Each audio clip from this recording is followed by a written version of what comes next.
what if the shadow animatronics were a purple guy? Okay, let me explain. So again, this is another one of my nonsensical theories, but and much more of a what if kind of question. So here's how this starts out. So back in Fredbear's family diner, there are the experimental spring lock suits, which, as we know from the main timeline, fail to say the least, and then that's how we get the actual Shadow animatronics, Shadow Bonnie and Shadow Freddy. Now, events play out exactly the same except for Purple Guy being a murderer, and this one day while performing, the spring lock snap and these two employees die. Who they are, I don't know, make up some random ass fake name. So again, following their deaths, they then haunt the suits, but the suits are destroyed, so they become more of shadow animatronics. And, of course, all that stuff. Now, moving on past the explanation for how they died, comes the fun part. So, feeling that it was much more of Afton's fault because he was the one who built the suits and knew how unsafe they were, they decide to attack the company.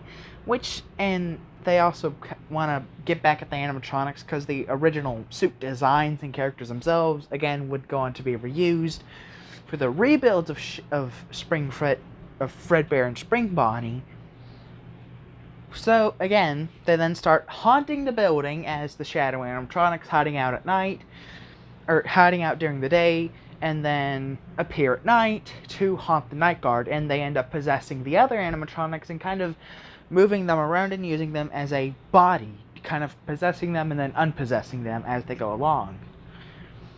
And eventually gets to the point to where after doing this and collecting remnant from torturing night guards and all that, they do start getting a bit more of a hankering for blood and find out they can possess the animatronics during the day, which leads to the Bite of 7, which eventually does lead to the original Fredbears finally closing down, and eventually the company-wide rebrand to Freddy Fazbear's Pizza, which, since they're not animatronics and they're more of ghosts, they continue to go on and kill kids to collect remnant to become stronger, to then haunt the animatronics, and eventually create the Nightmare animatronics out of Illusion Disc. Again, that's a theory I never really believed in, but I mean, hey, I'll use it. It makes this theory make a bit more sense.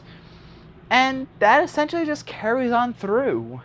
And then, of course, eventually with the FNAF 6 fire, they were led there, trapped, and not being able to escape, they are then burned, the remnant is destroyed, and that's the end.